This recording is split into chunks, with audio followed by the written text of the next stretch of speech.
Welcome to the B2B Growth Blueprint Podcast, where we talk with entrepreneurs, founders, and leaders at B2B services, tech, and SaaS companies to learn the systems and processes they've used to create success for their business. We'll also learn from marketing and sales experts to provide insights to help you grow your business. I'm your host, Mark Osborne, and the podcast is brought to you by Modern Revenue Strategies and their 10x ROI B2B Growth Guarantee. Schedule a free diagnostic call to learn the fastest path to double your B2B revenues in just 90 days. Hello, and welcome to another episode of the B2B Growth Blueprint Podcast. I'm your host, Mark Osborne. Today, I'm very excited to welcome my guest, Jeffrey Cates. Jeffrey is someone who shows up when companies absolutely cannot afford to get it wrong. He's a partner at the Founders Group and one of the most respected workout, turnaround, and M&A advisors in the market. He also leads JIK Consulting, where he spent more than 2 decades helping companies stabilize, rebuild, and regain momentum in their most critical moments. He brings a rare blend of CFO-level financial expertise, operational rigor, and boardroom-ready insight. His background includes advising Fortune 500s like Barclays Capital, AT&T, Toys R Us, as well as serving as CFO inside both healthcare and pharmaceutical environments. He's known for stepping into complex situations, aligning stakeholders quickly, and creating immediate measurable value. He holds an MBA with distinction from Hofstra University, is a certified exit planning advisor, and is an active member of the Turnaround Management Association, the Exit Planning Institute, and Financial Executives Networking Group. Put simply, when companies need clarity, discipline, and a steady hand to guide them through transition or transformation, Jeffrey is the person they call. So Jeffrey, welcome to the show. Thank you for that very nice and warm introduction. You make me sound fabulous. Well, it's all true. It is a pleasure to be here. So thank you for having me.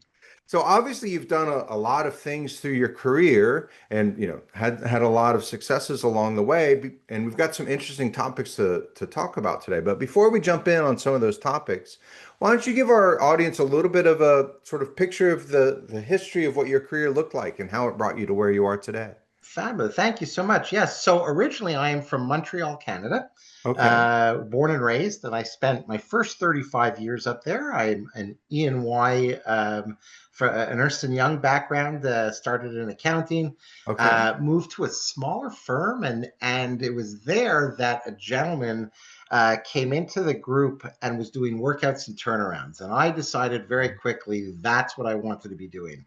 I didn't want to be looking back at the company's financials. I felt like it was a commodity and I wasn't really giving any value to anybody. But when he came in, I'm like, that's what I want to do. And so I went up to him at an office Christmas party, met with him. Within a month, I was working for him doing workouts and turnarounds in Montreal. And then moved down to the States in 2003 when I met my wife, my now wife, on the computer. And I have been running businesses and doing all sorts of, high-level CFO, forensic, turnaround, value acceleration work in a variety of industries and a variety of companies for the last 20 years here in the States, 22 years here in the States. Wow. So you said something in there that I think is really worth kind of digging into.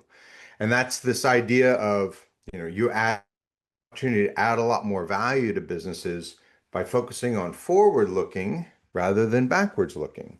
And I know a lot of folks, when they think about, sort of their financials, it's about, well, let's get our historical books in order. Let's see how we did historically. But you have a very different sort of perspective on that. And a lot of the value that you bring to companies is around, that difference between backwards looking books to forwards looking projections.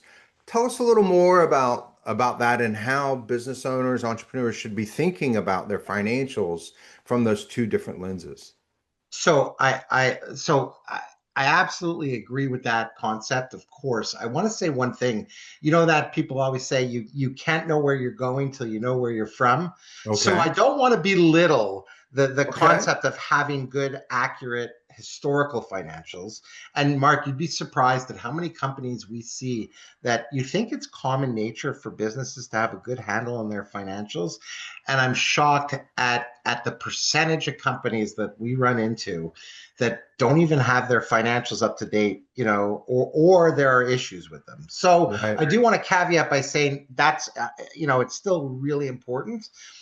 But if you want to be next level as a business owner or a management team, you need to be looking at the future and what that looks like financially and operationally. So that's where good, solid financial projections based on your operations are so critical to running the business and giving business owners peace of mind that they're going in the right direction and that they're making good strategic and tactical decisions without having to wonder what the numbers look like and just by looking at their bank account, right? A lot of business Right. owners go, oh, I have an extra 150,000 in the account this month, or an extra 500,000 or an extra million, so I'm doing fine. And that's all they do. And it's a little mind blowing sometimes.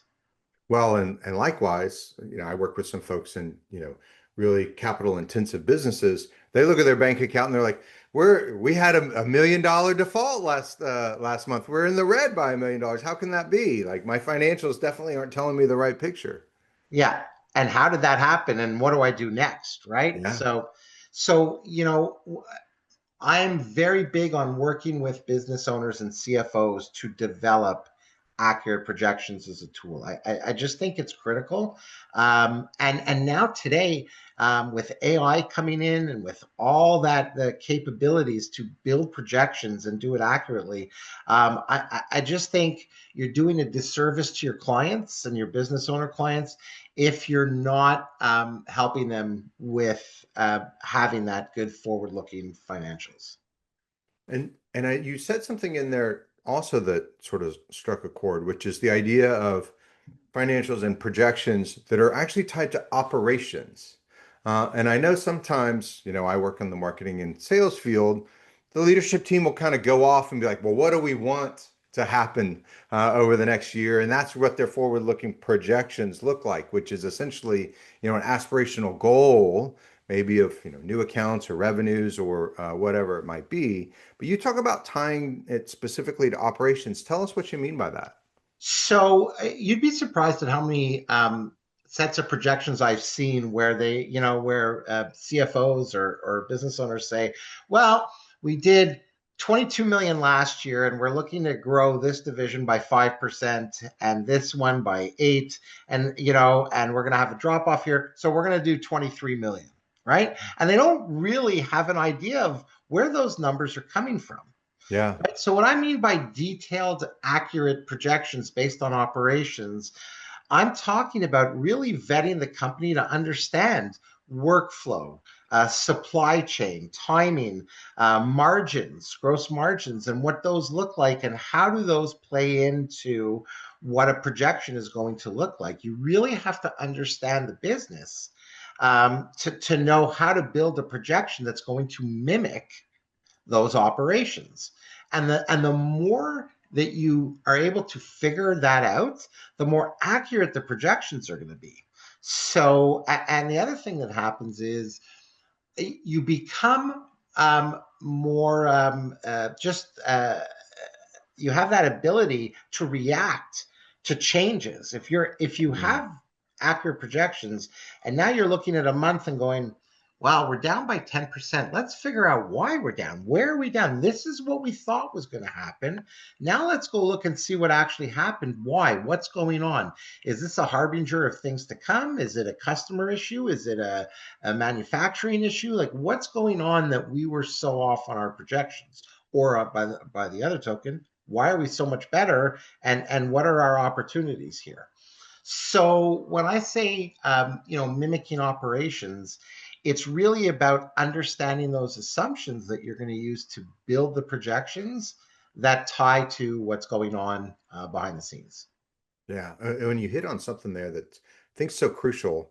So when we're building, marketing and sales systems, we always, build in, specific priorities and then, sort of the engines that drive that, and then those metrics that measure our progress, and look at those kind of weekly scorecards so that we've got an expectation of, well, we think it's going to generate this against this metric, whether, 110, whatever it might be.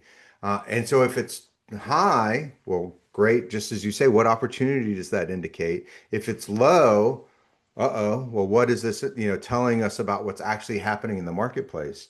And so oftentimes we see folks that they're just doing, well, here's how we did last month, and Right. reporting that way too late to respond, because not only, did you not, get a chance to respond in month, but now you might be sort of getting further and further underwater, because of, some sort of snafu either in your system or process, or just it's some changing market condition that you didn't plan for. Yeah, absolutely. If I may, I'd love to give you like two examples of what I'm talking about. I Yeah, think please it'll do. help your listeners kind of comprehend what we're trying to get our hands around here. So, I've worked with two clients in the last year or so, specifically in terms of helping them build projections. So we had a CFO come to us and say, or the business owner saying, we want to do evaluation, but they're asking for projections and we just don't know how to get them done. Can you Yeah, help us? And yeah, so it took like 2 months for me to meet with the CFO to vet and figure out what was going on, to develop a set of assumptions and drivers that allowed us to develop the projections. So this company was in the oil and gas space, and they did a lot of bidding for jobs, hmm, but their bids were all over the place. They had small bids, they had medium bids, they had huge large bids, they had teams of people out in the field, they had 3 different lines of business. Well, for 2 months we vetted the process exactly how it worked, and we dug for data and we found data, and we were able to figure out their process and come up with proper assumptions as to what kind of bid, what kind of percentage these bids would convert at these different levels. So these smaller bids converted at like 86%. The larger okay, ones converted at 22%. So if you were to use an average of 50%, you're getting totally different that's right. information. But by really digging into what the business was actually doing, we were able to build a set of projections based on these assumptions, and they're playing out. We come within 2 or 3% of our projections, which is a nice thing to know. Well, and I know you have a framework that you use to actually create, good, high quality projections. Tell us a little bit about that. Sure. So listen, with the advent of AI today, right, and all these programs, it's making it easier to develop projections, like in the old, rather than the old days when we were using Excel and building. And we still do that because you can build the framework for a set of projections, but every company is different, and it's the assumptions that make the projection. So, you're going to run a projection for a manufacturing company is going to be different for a distribution company Hmm. or a sales and marketing company.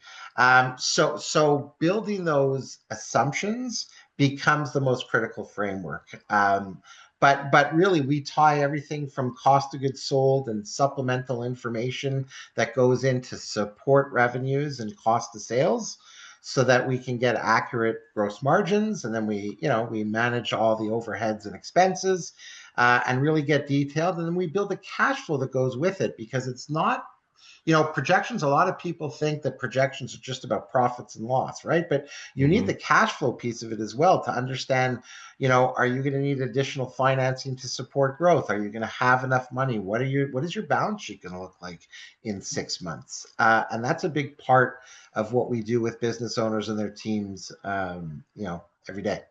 And I know you tie it all together with like an acronym, like a dream projection. Yeah, I call them a dream projections. So yes, thank you. So the dream projection is an acronym for me. It's data integrity, right? Yeah. So Good you data have to coming in. understand that what the client is giving you as information you can rely on it. Yes. So you have to dig and you have to put in the work to understand historical information and their historical financials, because ultimately you want your projections to match the company's financial statements so that you're looking at you're not looking at three different sets of data. You Right. can compare actual results according to the financial statements against your projections. And sometimes, when we go through this, we have to re-engineer the company's chart of accounts because it's just not giving enough valuable information. So that becomes part of our process as well. So there's certainly data integrity. For us, then the R is realistic, Okay. right? Like if a company, like I said, did 20 million last year and they come to you and they say, yeah, we're going to do 32 million this year. Okay, prove it. Right. Just because you say it doesn't mean is it realistic. So everything has to be tied to reality. The E is ease of use. How easy is the Okay. model itself Yeah. for users to get a handle on and make it easy? So what I love doing is when I'm sitting with a CFO or a business owner in a meeting and we're talking about the projections, and I actually have it up on the screen and they say something and I can just push one button and the entire projection updates. Oh, you mean this? And they Yeah. either go, well, usually they go, wow. But after they go, wow, they go, wait, that's what I meant. Yes, or no, I got that wrong. So let's talk about it. Let's flesh that Right. out and let's understand what you truly mean so as to provide a little more accuracy. The A is for the quality of the assumptions. So I focused a Okay. lot of time on the assumptions. I think that's key to any successful set of projections to be used as a tool for business owners, but it's based on the quality of the assumptions. And the M is, do they mimic historical results? Huh? Right. There are times when there are companies that are changing direction, changing strategy, changing course, and that's fine, right? But most companies live within a certain bandwidth just off the center, right? And they live within a standard deviation or two of what it is, depending on some outliers, or maybe we lost a customer, maybe we got a new customer, maybe there are price effects, tariffs, right, that came in. So there are things that affect the financials and the numbers, but they really should mimic historical results to a certain extent. So when you put all that together and you build them, then you have something that's pretty accurate, and it Yeah. becomes a great tool. I love that framework. And so oftentimes we see, you know, really analytical models that can be very powerful, but if you don't trust that data going in, that data integrity, or you don't trust the model itself or the ease of use or the assumptions that are being used, and if it's not based in any sort of reality, it's not really that valuable. No matter how much, horsepower you have behind the computational strength or even the size of the data set. So that's such a great framework that you have there. Thank you. So one of the places where both you and I spend a fair amount of time is working with companies in a specific context. And that context is preparing for maybe a founder exit or some recapitalization, where really the enterprise value is, one of the main drivers of success is increasing that enterprise value. And we both share the opinion that all businesses should be building enterprise value every day, not just top line Absolutely. revenue. But tell us a little bit about how, having strong projections impacts enterprise value. Yeah, and if I may, I'm going to tie it also to valuation for a minute, Yeah. okay? Yeah. Because I think that's key also is um, a lot of business owners, when they start to consider, well, some business owners have transition thrust upon them, right? Right. Because it doesn't become a choice, right? And so they don't get to control the narrative and control the dialogue. But when a business owner is considering transition and they're controlling the process, one of the things they should know is, what's the value of my business today? What's the value? And valuation, without getting too technical, is a combination of understanding, the historical information, but also looking forward And so what do those forward statements look like? And what a lot of evaluation is dependent on discounted cash flows and Yeah. projections that are built. So we are a firm believer at our company about having projections to be used as part of evaluation today to understand, well, here's where we are, but here's where we're going and here's where we'd like to be. And there may be a value gap in there and, tax issues and all that, but we need projections to really understand. So the other really important factor is in today's world, especially with private equity groups, so many of them now, and a lot of owners considering selling to either private equity or competitors, is Mm-hmm. people are smart out there. I always, when I'm in these negotiations and in these rooms, I always think I'm the dumbest at the table, because people are they're really smart, and so they understand, and so you can't pull the wool over their eyes, nor Yeah. should you try. Right. But if you can present historical information, and then you also get to present a set of projections with detailed assumptions that shows where you're going to be, it provides credibility. It shows a path to growth for the buyer so that can help support the price that you're asking for or that they want to pay, right? And it's going to help in due diligence. It's just a great tool to have as part of your overall package as you prepare for due diligence as you're considering transition.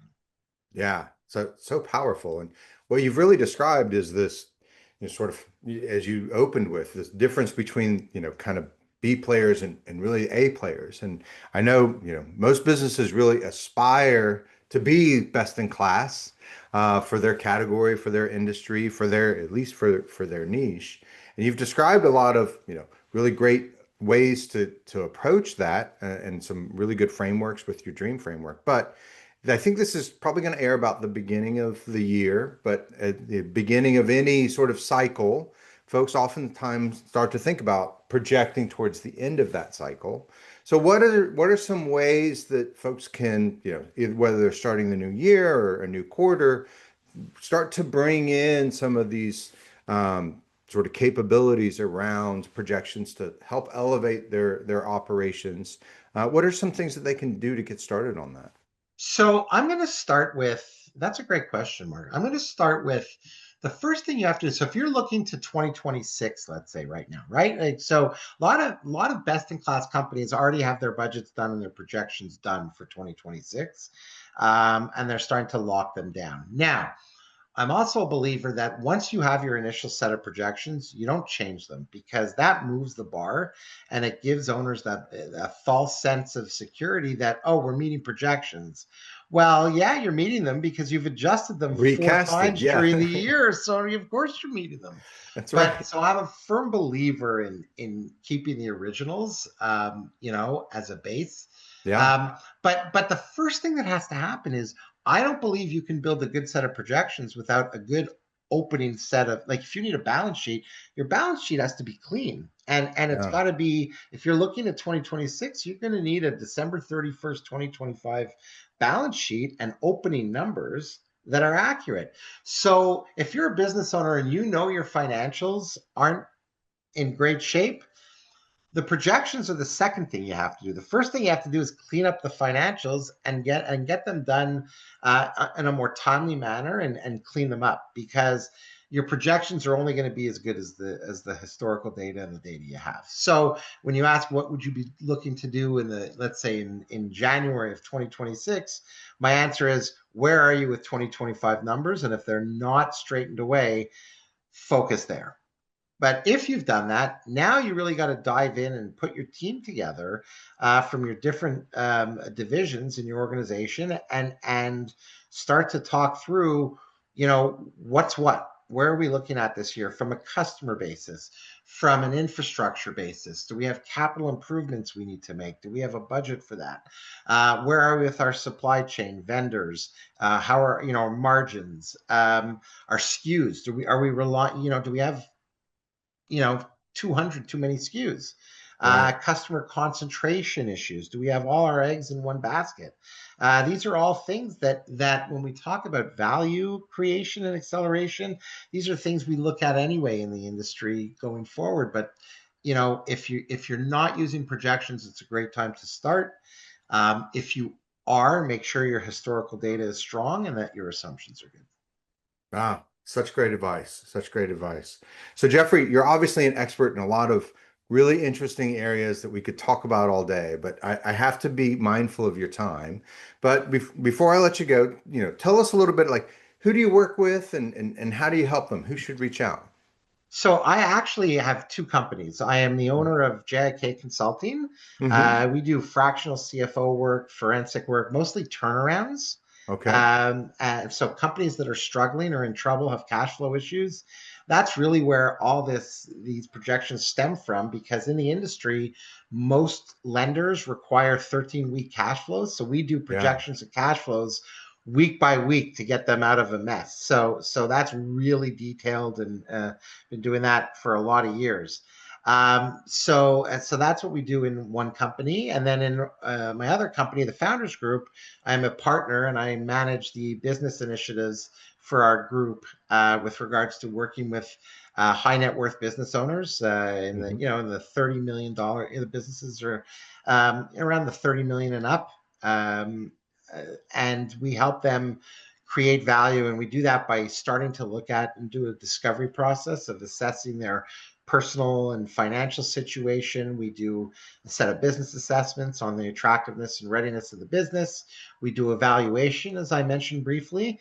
And from there, we figure out where's the business at, where's the owner at, and what needs to be done to start to create value and prepare them for the ultimate decision. And that may come in 3 months, a year, 5 years, but it's never too early to start getting ready to plan for your exit, because it will come. And as we say, good exit planning is just good business planning. So That's right. That's right. So, for folks that are listening and would like to sort of engage with you, what's the best way to get in touch? yeah, the best way to find me is you can go to www.foundersgroup.biz. And you can go into who we are, and under the partners, you'll find my bio, and all of my contact information is there. Fantastic. Well, Jeffrey, thank you so much for taking the time to join us today. I really enjoyed our conversation and learned a lot. I'm sure our audience did as well. It was my pleasure. Thank you so much for having me, Mark. It's always a pleasure to see you and to talk to you. So thanks very much. All right. See you again soon. Take care. Thank you for joining this episode of the B2B Growth Blueprint Podcast. We hope you've gained insights to grow your business. If you enjoyed this discussion, please rate, comment, like on your favorite platform, and share to others who will find it useful. Do you know a CEO, founder, or leader at an early stage B2B services, tech, or SaaS company who would like to be a guest and share their story? Send us a note. Let's schedule a conversation.